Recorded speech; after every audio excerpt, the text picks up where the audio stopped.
हम आपके समान बन जाएं प्रभु जी। Yes Lord, hallelujah.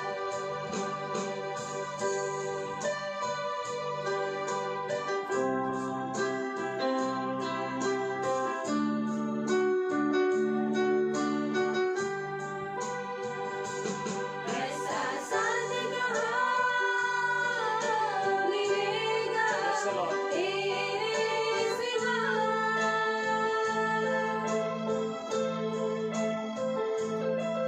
तू जो है पर संग मेरे रहता है सदा।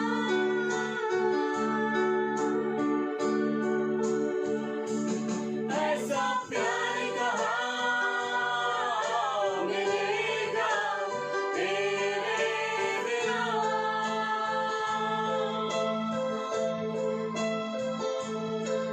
मेरे खातिर जो तूने दे दी है अपनी जान,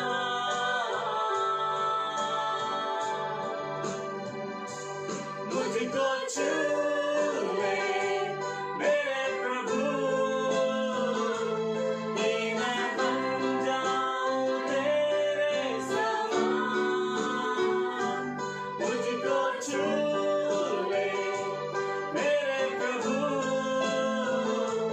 कि मैं गाऊं बस तेरे गुणगान। मैं बनना चाहूं तेरे समान, मैं बनना चाहूं बस तेरे समान। मैं बनना चाहूं तेरे समान, मैं बनना चाहूं बस तेरे समान। मुझको छू, मुझको छू, मुझको छू, कि मैं बन जाऊं तेरे समान। मुझको छू, मुझको छू, मुझको छू, मुझको छू, कि मैं बन जाऊं तेरे समान। धन्यवाद स्वर्गीय परमेश्वर प्रभु जी। आप प्रभु जी हमें छू लीजिए परमेश्वर, ताकि हम आपके समान बन जाएं प्रभु जी। हमारे जीवन में प्रभु जी आपका स्वागत करते हैं प्रभु जी। आ जाइए मेरे यहोवा परमेश्वर प्रभु जी, पूरी रीति से प्रभु जी, हर एक बात में प्रभु जी हम आपको महिमा देते हैं पिता परमेश्वर। हालेलुया। आप हमारे साथ रहिए प्रभु जी, अपनी अगुवाई में लेके चलिएगा। सारा आदर सारी महिमा केवल आप ही को देते हैं, और यीशु मसीह के नाम से मांगते हैं।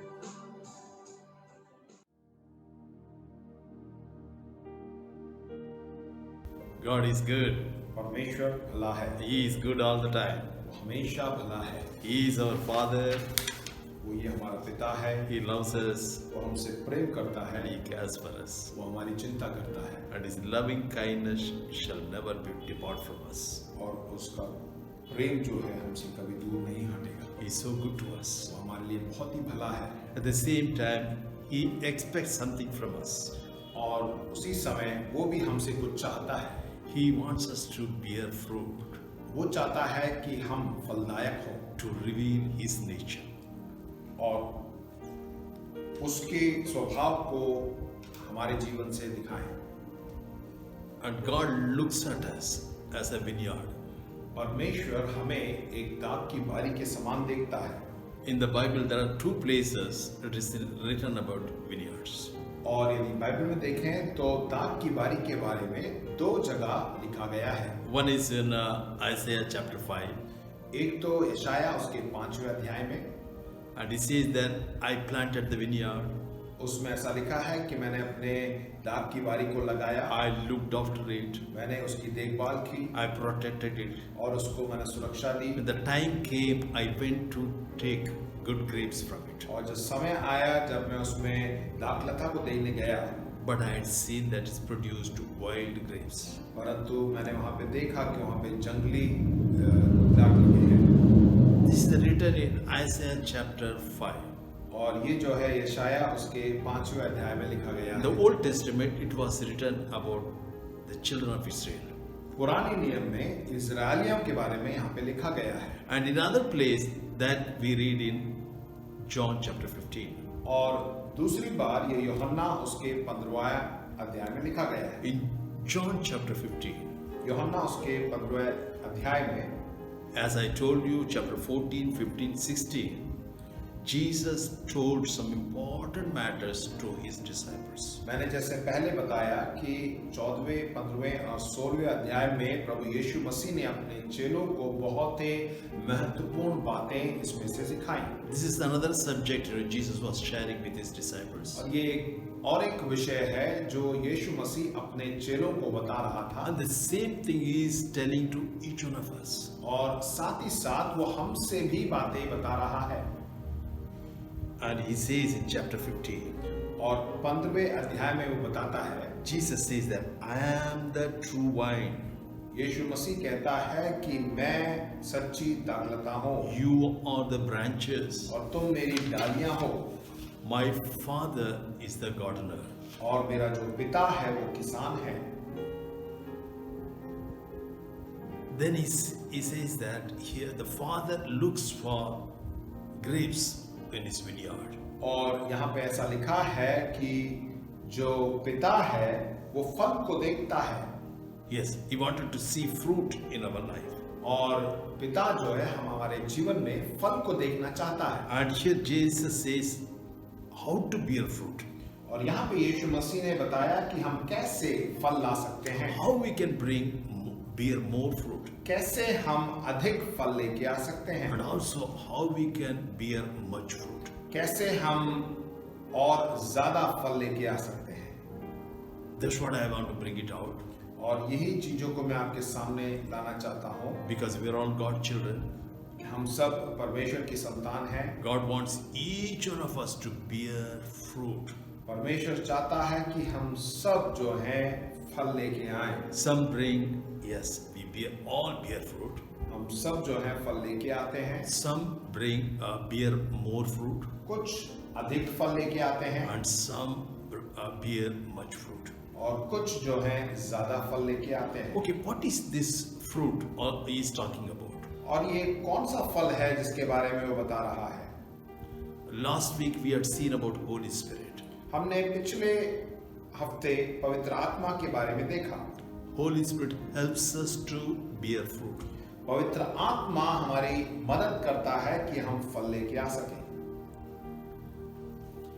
In nutshell, otherwise we can say that God wants us to bear fruit of the Spirit. हम ये कह सकते हैं कि पिता चाहता है कि हम आत्मा के फल लेके आए। What is the fruit of the Spirit? ये आत्मा का फल क्या है? We all know that it is written in Galatians chapter 5 verse 22 and 23. और हम जानते हैं कि ये गलतियों की किताब 5वें अध्याय में 22 से लेकर 23 में लिखा गया है। Fruit of the Spirit is आत्मा का फल है love, प्रेम, joy, आनंद, peace, शांति, long suffering, धीरज, kindness, कृपा, goodness, भलाई, faithfulness, विश्वास, gentleness, नम्रता and self-control. और संयम। These are all the nature of God. और ये परमेश्वर का स्वभाव है। When we live by the Spirit, जब हम आत्मा में चलते हैं, these fruits will come out of our life. ये फल जो है हमारे जीवन से उत्पन्न होंगी। Generally, for a new believer, एक नए विश्वासी के लिए sure he will be bearing fruit, वो जरूर फल लेके आता है, but it may not be much. हो सकता है अधिक नहीं।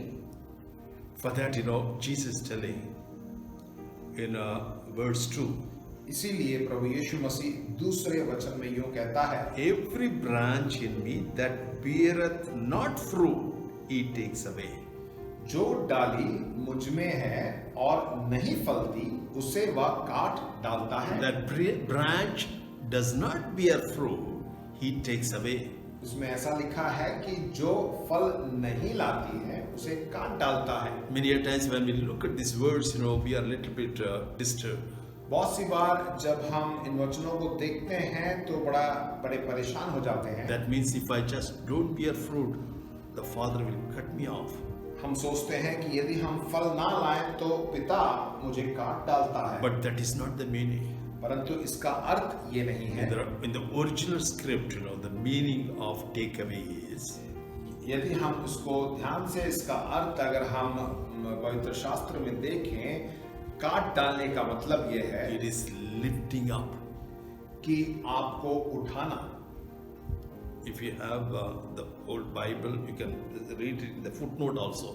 It is written that takeaway means lifts up. यदि आपके पास पुरानी बाइबल है तो बाइबल के नीचे उस वचन का वर्णन दिया गया है। In the vineyard, we can always see this. हम दाख की बारी में हमेशा इसको देख When सकते the हैं। vine grows, जब दाखलता बढ़ती the है, branches comes out, जब उसकी डालियां आने लगती and the हैं branches rest over the support.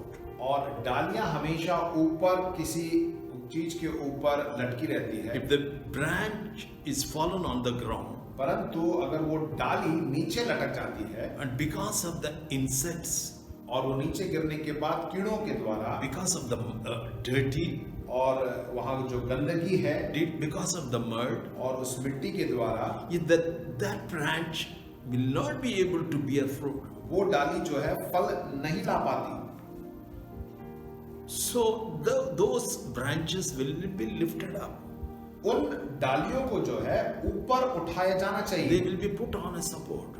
उनको एक सहायक मिलना चाहिए। Naturally, the farmer will just clean those branches and put it on the support. और वो माली क्या करता है, उस डाली को उठा के साफ करके उसे किसी चीज के साथ उसे टेक देता है। Then the branch will start bearing fruit. उसके बाद जो है उन डालियों में भी फल लगने लगते हैं। This is true with the believer also. और विश्वासी के साथ यही एक सच्चाई है। See, when a believer does not bear fruit, जब एक विश्वासी फल नहीं लाता, it is not that he will cut off from the branch. जिसका मतलब ये नहीं है कि उसको काट दिया जाता है। He always encourages वो हमें उत्साहित करता है and he teaches us. और वो हमें सिखाता है, He builds us up वो हमें बनाता है so that we can bear fruit. ताकि हम फल लेके आ सके। That's what Father does with a new believer. और ऐसा ही पिता एक नए विश्वासी के साथ करता है। He never cuts the branch which does not bear fruit. वो कभी भी जो डाली फल नहीं लेके आती उसे कभी काटता नहीं है। Because the branch is the believer. क्योंकि एक डाली जो है विश्वासी के समान A है। person gets salvation. एक व्यक्ति जब उद्धार पाता है, He can never lose his वो salvation. कभी अपने उद्धार को खोता नहीं है। Jesus himself said in John chapter 10 verse 28. और यीशु मसीह ने खुद यूहन्ना उसके 10:28 में लिखा था, Say that I give them eternal life. वो कहता है कि मैं तुम्हें अनंत काल का जीवन देता हूँ And they shall never perish. और वो कभी नाश नहीं होंगे, Neither shall anyone snatch them out of my hand. और कोई उन्हें मेरे हाथ से छीन नहीं सकता। He said that they will never perish. उसने कहा कि वो नाश नहीं होंगे No one take them from my hand. और कोई भी मेरे हाथों से उसे छीन नहीं सकता। And also Apostle Paul said, पौलुस ने भी ये कहा, there is therefore no condemnation for those जो कोई who are Masih Yeshu in में है उन पर दंड की आज्ञा नहीं है। Because once we are accepted by Jesus Christ, we can never be cut off. जब प्रभु यीशु मसीह ने हमें ग्रहण कर लिया है तो हमें कोई भी काट नहीं सकता। But you don't, that's why you don't have to be disturbed. इसलिए हमें परेशान होने की जरूरत नहीं है। And Lord will encourage us, build us up so that we will bear fruit. परमेश्वर जो है हमें उत्साहित करेगा कि हम और फल लेके आ सकें। The second point is that और दूसरा बिंदु ये है, that is the same words, उन्हीं वचनों में verse 2. दूसरा वचन, Every branch that beareth fruit, he purgeth it. जो फलती है उसे वो छांटता है। Every branch that bears fruit, he prunes. वो हर एक डाली जो फलती है उसे वो छांटता भी है। Purging or pruning means that is disciplining. छांटने का मतलब है कि वो हमें अनुशासन में लेके आता है। It's very, very important to bear more fruit. We need to be disciplined in our life. और अधिक फल लेके आने के लिए हमें अनुशासित जीवन जीना है। Hebrews chapter 12 verse 6. इब्रानी उसके 12वें अध्याय के 6 से 11वें आयत में अगर हम देखें, It tells very clearly about how father disciplines his children. उसमें साफ तरीके से लिखा है कि कैसे पिता अपने बच्चों को सिखाता है, अनुशासन करता है। Whom the Lord loves, he disciplines. जिससे प्रभु प्रेम करता है उसकी ताड़ना भी करता है। Scourges every son whom he receives. जिसे पुत्र बना लेता है उसको कोड़े भी लगाता है। If you endure chastening, God's will deals with you as his sons. तुम दुख को ताड़ना समझकर सह लो, परमेश्वर तुम्हें पुत्र जानकर तुम्हारे साथ बर्ताव करता है। And what son is there whom the father does not chasten? वो कौन सा पुत्र है जिसकी ताड़ना पिता नहीं करता? Furthermore, he says that आगे यूं बताता है, we have a human fathers who corrects us.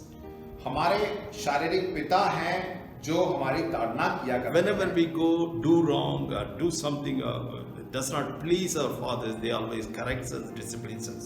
जब भी हम कुछ गलत काम करते हैं, हमारे पिता को प्रसन्न नहीं करते हैं, तो हमें ताड़ना देते हैं। Because he cares for us. क्योंकि वो हमारी चिंता करता है। He wants us to see something good in our life. और वो हमारे जीवन में कुछ अच्छा होता देखना चाहता That's है। why he disciplines us, corrects us. इसीलिए वो हमें ताड़ना देता है, हमें अनुशासित बनाता है। So how much more we must be subjected to our Father of Spirit, our Heavenly Father. और हमें कितना जो है अपने आत्मिक पिता के अधीन में हमें होना चाहिए। He is always there, chastening and disciplining. We may not like it. बहुत सी बार जो है हमें ताड़ना देना या हमें सिखाना, हमें सुधारना हमें शायद पसंद ना आए। It is not a joyful experience. और ये एक अच्छा अनुभव नहीं है। It is painful. और ये बहुत ही दर्दनाक है। But afterwards it yields peaceable fruit. परंतु बाद में जो है अच्छा फल लेके आता है। That's why when we accept the disciplining in our life, इसीलिए जब उस अनुशासन को अपने जीवन में हम होने देते हैं, so later on we will be able to bear more fruit. कुछ समय पश्चात जो है हम देखेंगे कि उससे हमारे जीवन में फल आते हैं। But also James put it beautifully. और याकूब ने भी बड़े अच्छी तरीके से बताया। Chapter 1 verse 2 to 4. पहला अध्याय 2 से लेकर 4 तक। My brethren, count it all joy when you fall into various trials, knowing that the testing of your faith produces patience, and let patience have its own perfect work, that you may be perfect and complete, lacking nothing. हे मेरे भाइयों, जब तुम नाना प्रकार की परीक्षाओं में पड़ो तो इसको पूरे आनंद की बात समझो, या जानकर कि तुम्हारे विश्वास के परखे जाने से धीरज उत्पन्न होता है। पर धीरज को अपना पूरा काम करने दो कि तुम पूरे और सिद्ध हो जाओ और तुम में किसी बात की घटी ना रहे। When you are being disciplined or corrected, you may not like it. जब आपको सिखाया जाता है, ताड़ना दी जाती है, तो आपको भला अच्छा ना लगे। It will be painful. वो बहुत ही दर्दनाक हो सकता है। But have patience. परंतु धीरज रखें। During the patient time, let the patient work in you. जब धीरज रखते हैं तो धीरज को काम करने दें, So that will bring forth fruit. ताकि उसके द्वारा आपके अंदर फल आ सके, So that you will lack nothing. ताकि आपको किसी भी बात की घटी ना रहे। So that's why whenever the disciplining of the Lord is there, we must accept it because it is for our good. जब भी परमेश्वर हमें अनुशासित करता है तो हमें उसे करने देना चाहिए। Only by then we will be able to bear more fruits. उसी के द्वारा जो है हम अधिक फल ला सकते हैं। The third point is that तीसरा बिंदु ये है, Jesus wants us to bring much fruit. यीशु चाहता है कि हम बहुत फल लेके आए। Yes, he wants us to bear much fruit. वो चाहता है कि हम बहुत फल लेके आए। And it's written in verse 7. 7वें वचन में ये लिखा है, If you abide in me and my words abide in you, you shall ask whatever you will, it shall be done unto you. Herein my Father is glorified, that you bear much fruit. So shall I be my disciple. यदि तुम मुझ में बने रहो और मेरा वचन तुम में बना रहे, तो जो चाहे मांगो वह तुम्हारे लिए हो जाएगा। मेरे पिता की महिमा इसी से होती है कि तुम बहुत सा फल लाओ, तब ही तुम मेरे चेले ठहरोगे। It's the main word is abiding in Jesus. और जो मुख्य वचन है वह यीशु में बने रहना। What is the meaning of abiding?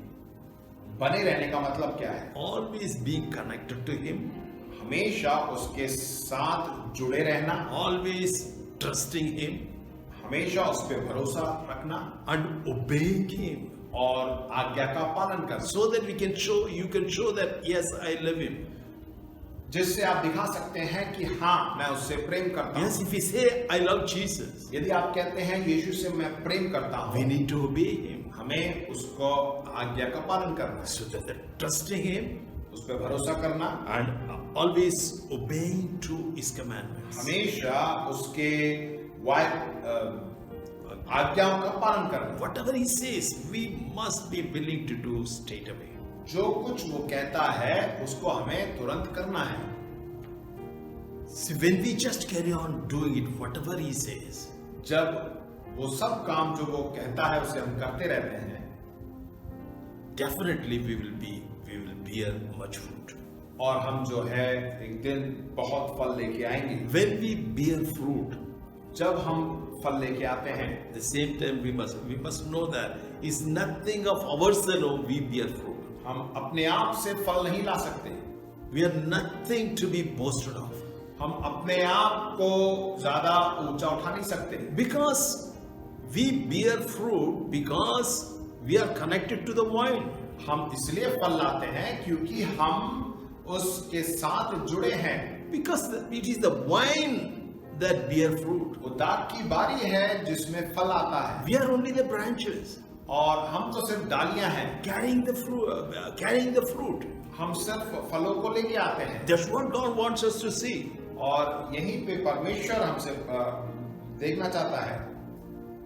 Because when we are connected means we are connected to Jesus.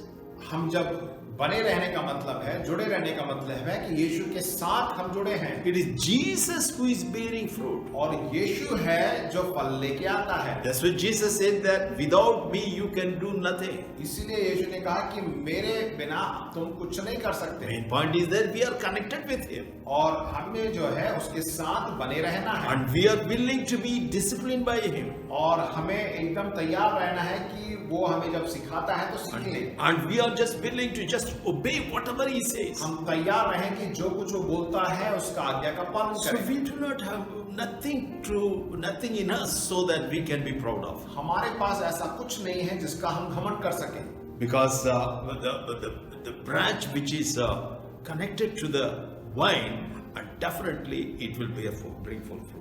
और वो डाली जो दाखलता के साथ जुड़ी रहती है, बनी रहती है, वही फल लेके आती So है। that's why when we bear much fruit, जब हम बहुत फल लेके आते हैं, God is glorified. परमेश्वर को महिमा मिलती है। Our fruit should glorify God alone. हमारा फल जो है सिर्फ और सिर्फ परमेश्वर को महिमा दे। It's all 9 fruit of the Spirit when it comes out from our life. आत्मा के जो 9 फल हैं जो हमारे जीवन से आते हैं, It is of God. It is of our Lord Jesus वो Christ. प्रभु यीशु मसीह की ओर से हैं, Continuously we will have to glorify His name. और हमेशा उसकी महिमा करनी चाहिए। We need to thank Him and praise Him for those things. उसके लिए हम धन्यवाद देते रहे, स्तुति करते रहे। We must never ever try to take the glory for ourselves. कभी भी अपने लिए महिमा नहीं लेनी है, Because when we bear fruit, क्योंकि जब हम फल लेके आते हैं, when God is glorified, जब परमेश्वर की महिमा होती है, and God kept for us the rewards in heaven. उस वक्त परमेश्वर ने जो है हमारे लिए स्वर्ग में उसका प्रतिफल रखा है, Because all our works are going to be just before us when we meet Jesus. जब हम यीशु से मिलेंगे तो हमारे सारे कार्य जो हैं सामने रखे जाएंगे। Suppose if a believer tries to take glory for himself, यदि एक विश्वासी अपनी महिमा अगर लेता है, what will happen? क्या होगा उसका? Bible says it will be tested by fire. Bible में इस प्रकार लिखा है कि उसका परिणाम जो है उसके आग से परखा जाएगा। 1 Corinthians chapter 3 verse 11 to 15. पहला कुरिन्थियों उसका 3वां अध्याय 11 से 15 तक It says that for no other foundation can anyone by any means that which is laid, which is Christ, Jesus Christ. Now if anyone builds on this foundation with gold, silver, precious stones, wood, hay, straw, each one's work will become clear. क्योंकि उस नींव को छोड़ जो पड़ी है और वह यीशु मसीह है, कोई दूसरी नींव नहीं डाल सकता।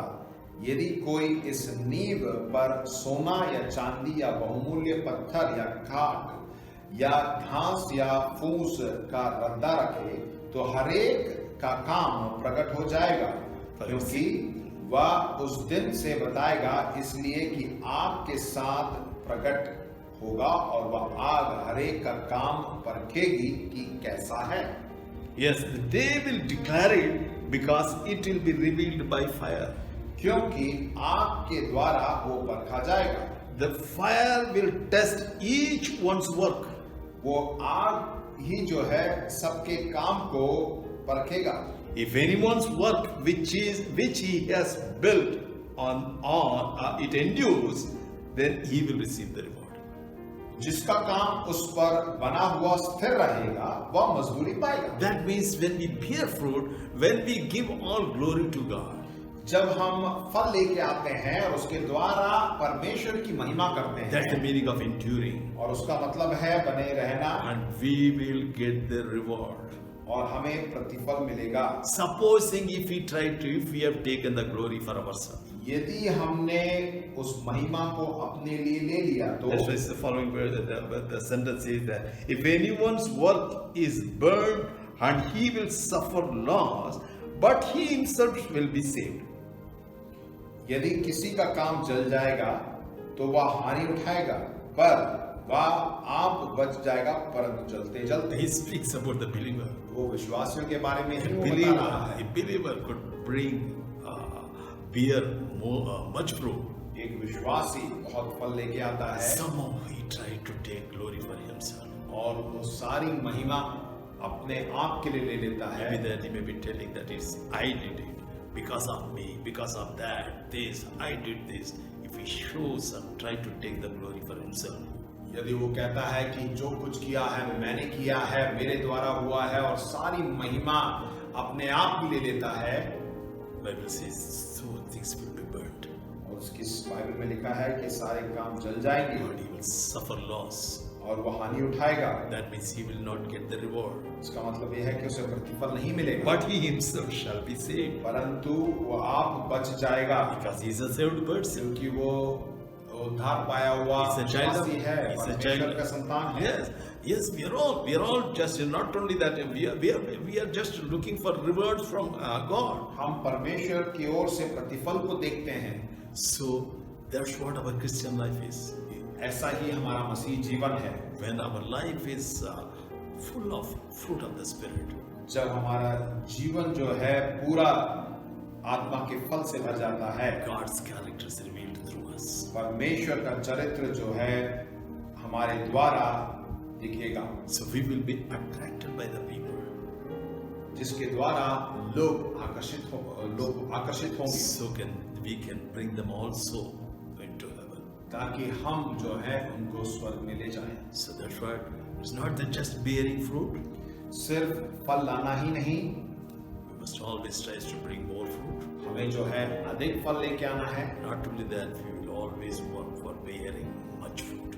और हम इस तरह रहें कि हम बहुत फल लेके आ Not सकें। only bearing fruit, let us not take any glory for ourselves. और जब हम फल लाते हैं तो अपने आप के लिए कोई भी महिमा ना लें। We bear fruit because we are connected to the vine. हम इसलिए फल लाते हैं क्योंकि हम दाखलता के साथ बने हैं, That is our Lord Jesus Christ. जो कि यीशु मसीह है, He alone he is to be glorified. और सिर्फ उसी की महिमा होनी चाहिए। The Lord helps us to bear much fruit. और परमेश्वर हमारी सहायता करता है कि हम बहुत फल लेके Not आए, only that, we will get reward in heaven. और उसी के द्वारा हमें जो है स्वर्ग में प्रतिफल मिलेगा। Let's pray. आइए हम प्रार्थना करें। Father, we thank you for these words. पिता परमेश्वर इन वचनों के लिए धन्यवाद देते हैं। We thank you for accepting us, O Lord. हम धन्यवाद देते हैं कि तूने हमें ग्रहण किया है, You have given us the salvation, तूने हमें उद्धार दिया है। and you want us to bear fruit. तू चाहता है कि हम फल लेके आए। Not just fruit, more fruit, much fruit. तू सिर्फ फल ही नहीं, परंतु प्रभु अधिक फल, बहुत फल लेके We आए। commit our lives once again in your hand. हम अपने जीवनों को तेरे हाथ में सौंपते हैं, And here we are, O Lord. Just mold us and shape us so that we bear much fruit. प्रभु तू हमें बना, तू हमें सिखाता कि प्रभु हम अधिक फल लेके So आ the सकें, people will be blessed because of us. ताकि प्रभु लोग हमारे द्वारा आशीष को पा Not सकें। only that, we can come boldly into your presence in heaven to receive the rewards. इतना ही नहीं, परंतु प्रभु हम हियाव के साथ तेरे सम्मुख खड़े हो सके। Amen. आमीन। God bless you. प्रभु आपको आशीष दे। Amen.